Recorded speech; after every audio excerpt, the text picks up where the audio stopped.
Hi, I'm James from Chaosium.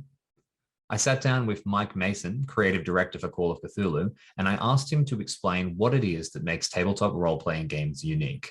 What sets them apart from other storytelling mediums like film and theatre? I'll jump across to that interview in just a moment, but first, remember to subscribe to the Chaosium YouTube channel, and thanks for watching. So what's unique about tabletop role-playing games? It's an really easy question, and yet a really difficult question. The easy part of it is that it's a form of social interaction designed around the format of what we call a game, a social interaction that we call a game. And the game is very free form in terms of its scope. There is no board. And what I mean by that, apart from obviously there is no board, but there is no defining borders to the breadth and shape and scope of the game potentially. Only the borders and limitations that the game or the game creator wishes to impose on that game. As an example, if we are playing Monopoly or a board game, there is a set of predefined rules that are binary. I roll a dice and I can go 6 spaces. There's no argument. I can go that many spaces, and when I land on whatever the square says, I do whatever that square says. No argument, no ambiguity. It's a binary decision. Role-playing games aren't binary in that sense. There are a million things you can do.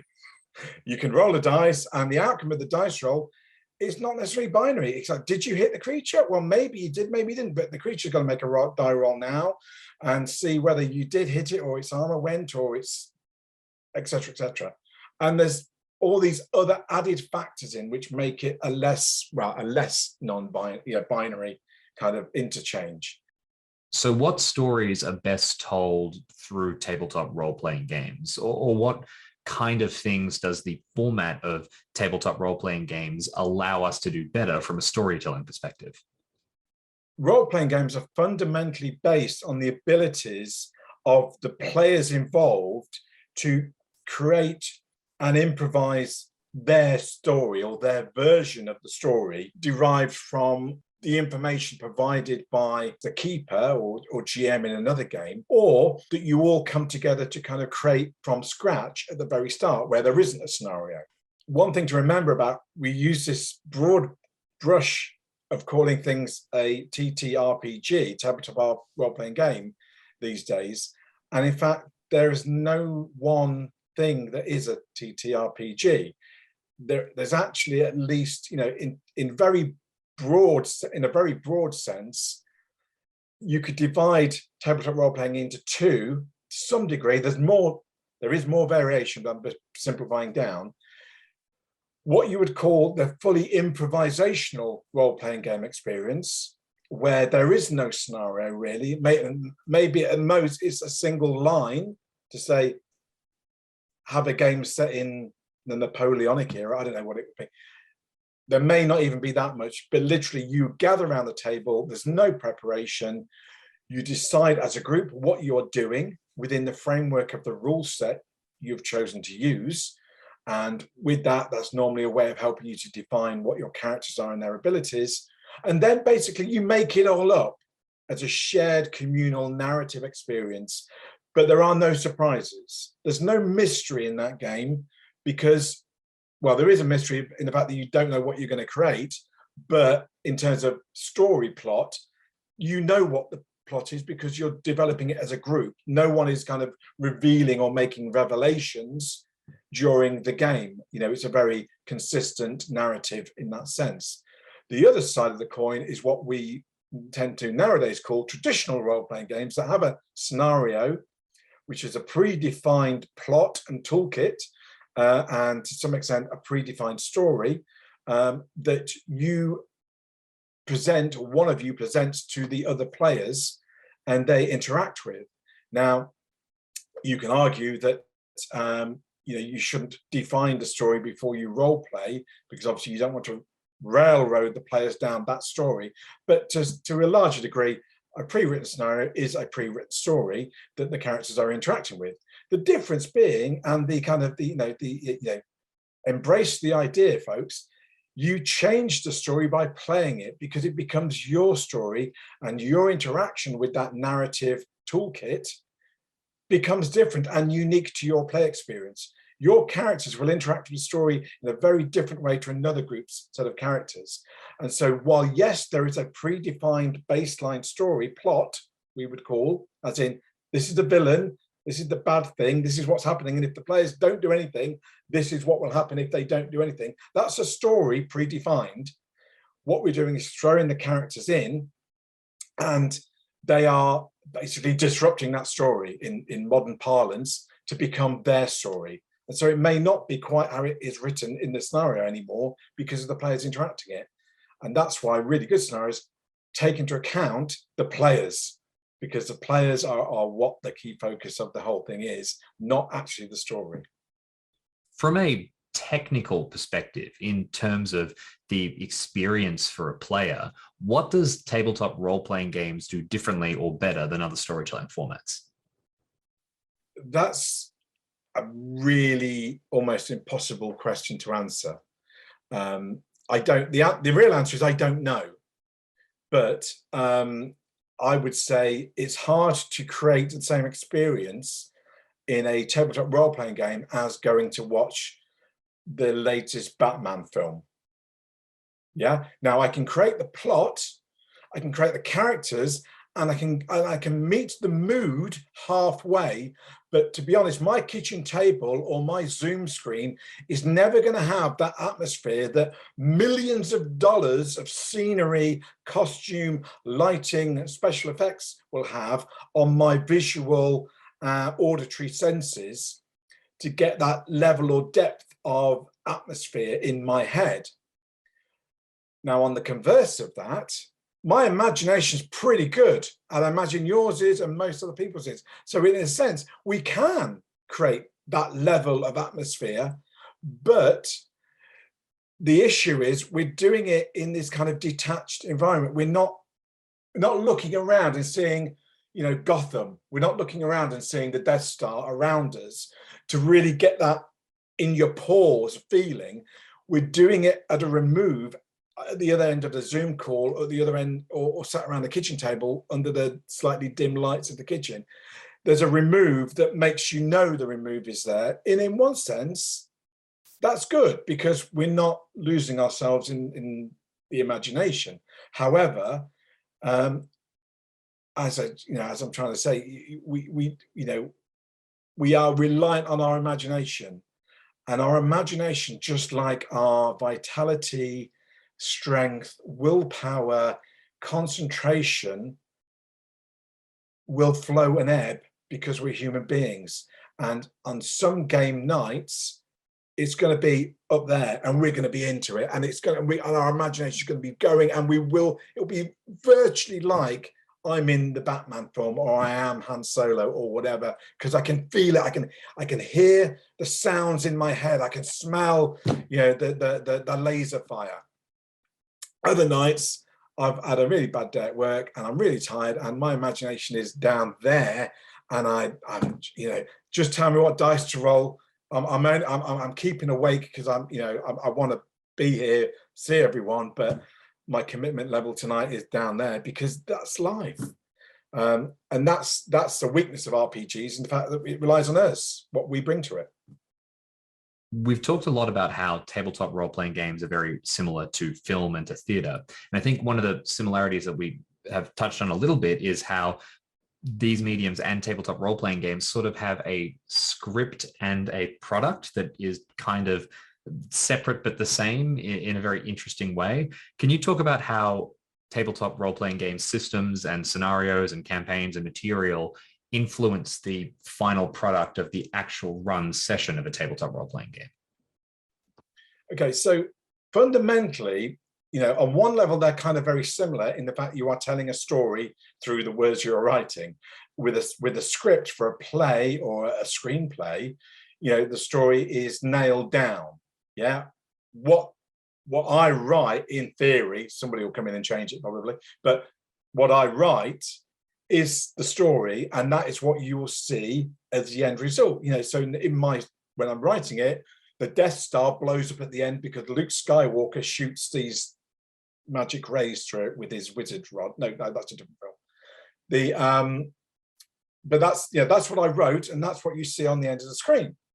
Now, the difference with a role-playing scenario, which is in a sense sort of script, but not really, is yes, I'm going to write for the GM, hey, in my head, one of the ways this would end really coolly as a climax is if one of the characters shoots these energy bolts into the Death Star and blows it up, and they win the day. That would be really cool. However, if they don't get that far, here's some other ways they could do it. Maybe Ben Kenobi can set the self-destruct thing off in the control room in the Death Star, and maybe he can get out, but maybe he has to sacrifice himself. That's another way it could end.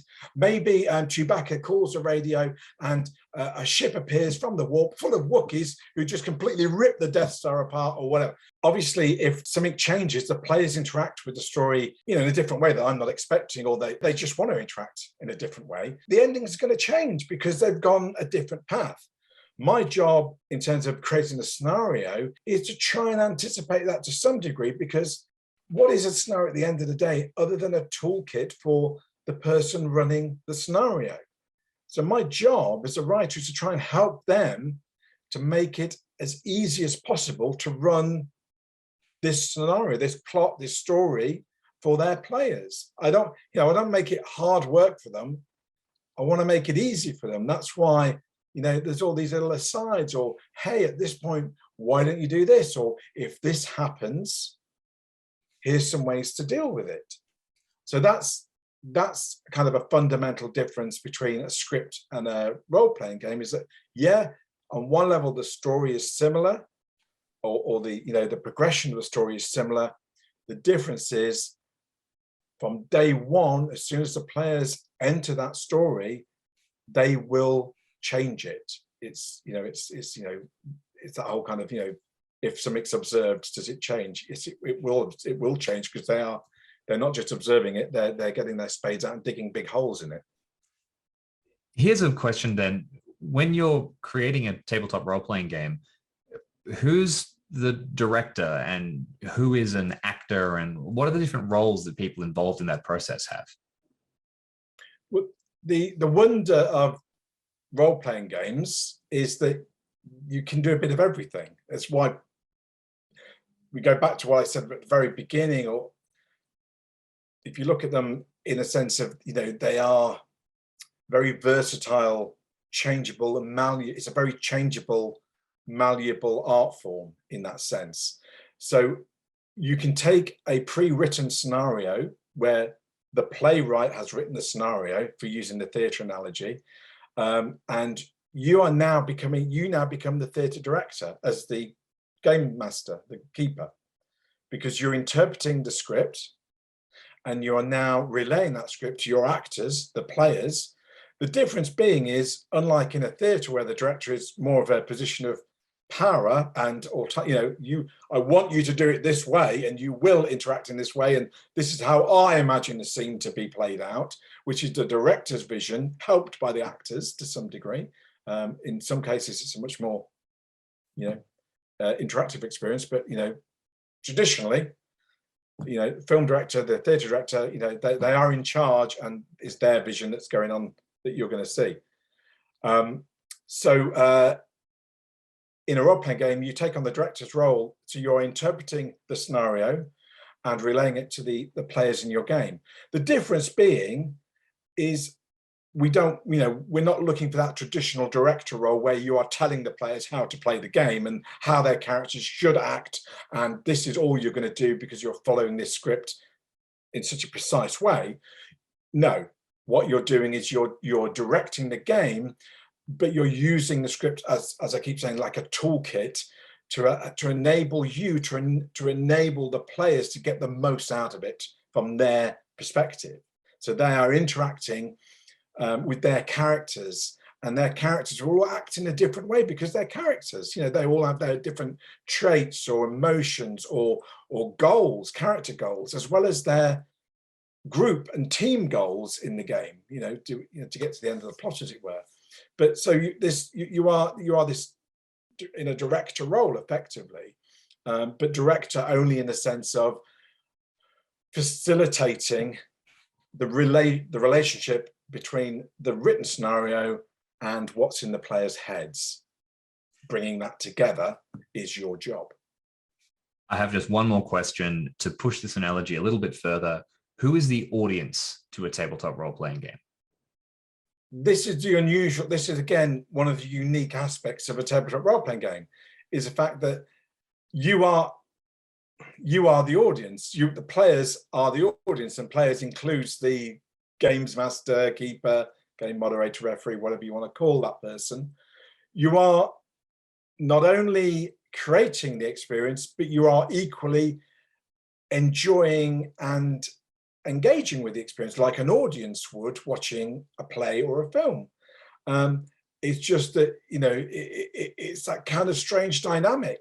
I'm trying to think of another media that does the same thing. I'm not sure there is. I can't think of one to mind, but maybe there is. That experience of not only playing, but being an observer to the other players and being their audience. So when one player's character is having the spotlight and they're the one, you know, who's just made the critical roll, or they've rolled 100 on their sanity check when they've met Cthulhu, and you know, everyone looks at them to see where they're actually, and then you know, and it's a real compelling, fantastic, enjoyable, and memorable experience. You know, and that's what that's the high point of your game almost, that you'll be talking about 20 years from now. You won't be talking about what happened in the first hour when you're running around town trying to find some, you know, deep one or whatever. What you remember is that dice roll that when, you know, Frank